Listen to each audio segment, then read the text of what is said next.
जिंदगी में आपने मकाम कोई भी हासिल किया हो, मंजिल आपने कोई भी पाई हो, जब तक आपके पास एक अच्छा लोक व्यवहार नहीं, आप जीवन में खुशी महसूस नहीं करते। अपने जीवन में ईर्ष्या फील करते हैं। एक घुटन सी रहती है कि कुछ छूट रहा है मेरे जीवन में, या कुछ चीज जिसको महसूस तो करते हैं लेकिन समझ नहीं पाते। कुछ ऐसी अनछुई बातों के साथ मैं आपके सामने बहुत अच्छा अध्याय लेकर आया हूं, समझ मानवीय स्वभाव की। ये लेस गिबलिन ने कुछ चंद पन्नों की बुक लिखी है, लेकिन इसकी एक एक लाइनों को उन्होंने इस तरीके से गढ़ा है कि अगर हम उसकी एक लाइन भी अपने जीवन में उतारी तो जीवन के बहुत सारे उतार चढ़ाव से हम बच जाएंगे और काफ़ी कुछ बदल सकते हैं अपने जीवन में इस बुक को पढ़कर। तो इस पंक्तियों को मैं आपके समक्ष रखूंगा, सिर्फ मैं एक माध्यम हूं। तो इसका सबसे पहला अध्याय है समझ मानवीय स्वभाव की। सफल लोक व्यवहार के लिए सबसे पहले जरूरी है मानव स्वभाव या उसकी फितरत को समझना। कि सबसे पहले तो हमें यह समझना पड़ेगा कि इंसान का स्वभाव कैसा है, उसकी फितरत क्या है, वो क्या चाहता है, क्या करना चाहता है।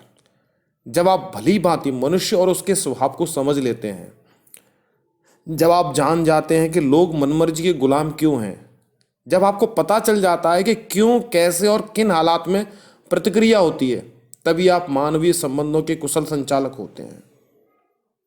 एक इसका बहुत अच्छा उदाहरण मैं अपनी तरफ से आपको देना चाहूँगा कि जब एक इंसान स्ट्रगल करता है, मेहनत करता है, एक सफलता की ओर दौड़ता है, भागता है, तो उसके लोक व्यवहार में अदब होता है। आपसे झुककर बात करता है, वो उस दुनिया के हर सारे प्रिंसिपल को अपनाना चाहता है जो उसका रास्ता सफलता की ओर लेकर जाते हो या उसको सफल बनाते हो। वो उन सारी चीज़ों को एक्सेप्ट करता है। लेकिन जब वही इंसान सफल हो जाता है तो उन सारे चीज़ों को खुद से गढ़ना चाहता है, अपने प्रिंसिपल्स बनाना चाहता है। उसका अदब, उसका लोक व्यवहार कई लोगों में मैंने बदलते हुए देखा है, और ये कहाँ तक सही है इसको समझ पाना बड़ा मुश्किल है। लेकिन ये बुक आपको इन सारी चीज़ों के बीच में डिफ्रेंशिएट करके बताएगी आप कहाँ पर गलत हैं और कहाँ पर सही हैं, जिससे कि आप अपने जीवन में होने वाले उतार चढ़ाव, उठापटक, इन सारी चीज़ों को ठीक कर सकें। तो मनुष्य और उसकी प्रकृति को समझने के लिए जरूरी होता है वो जैसा है उसे वैसा ही समझें, अपने नज़रिए से ना देखें, ना ही उसे अपने सोच के अनुरूप ढालने की कोशिश करें। क्योंकि अक्सर ये होता है कि हम जो रिजल्ट चाहते हैं वो बाकी लोग नहीं चाहते हैं। हर व्यक्ति की अपनी सोच है, हर व्यक्ति के अपने विचार हैं, हर व्यक्ति के अपनी काम करने के तरीके हैं। क्योंकि कोई भी व्यक्ति किसी का हस्तक्षेप अपनी कार्यशैली में नहीं चाहता। हो सकता है आपको रिजल्ट तुरंत चाहिए, किसी को रिजल्ट थोड़ा टाइम बाद चाहिए, कोई इन्वेस्टमेंट करना चाहता है लंबे समय के लिए। तो आप इस किसी भी इंसान को ये प्रिडिक्ट नहीं कर सकते कि ये गलत है या सही है। इसीलिए किसी के उसको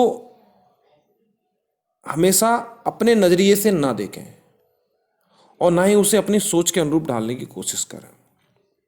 कैसे होते हैं लोग, इसके बारे में गिबलिन जी ने एक बहुत अच्छी लाइंस लिखी हैं, जो सार है इस अध्याय का वो इन लाइंसों में है। ज़्यादातर लोग अपनी नाक से आगे नहीं देख पाते, उन्हें आपसे कुछ सरोकार नहीं होता। इसी तर्क को उन्होंने अलग तरीके से पेश किया है। हर आदमी आपसे 10,000 बार अपने आप में दिलचस्पी रखता है। सारे अध्याय का सार इस लाइन में है कि हर आदमी आपसे 10,000 बार अपने आप में दिलचस्पी रखता है। ये बात समझने वाली है कि इस दुनिया में आप में इंटरेस्ट कोई नहीं रखता है।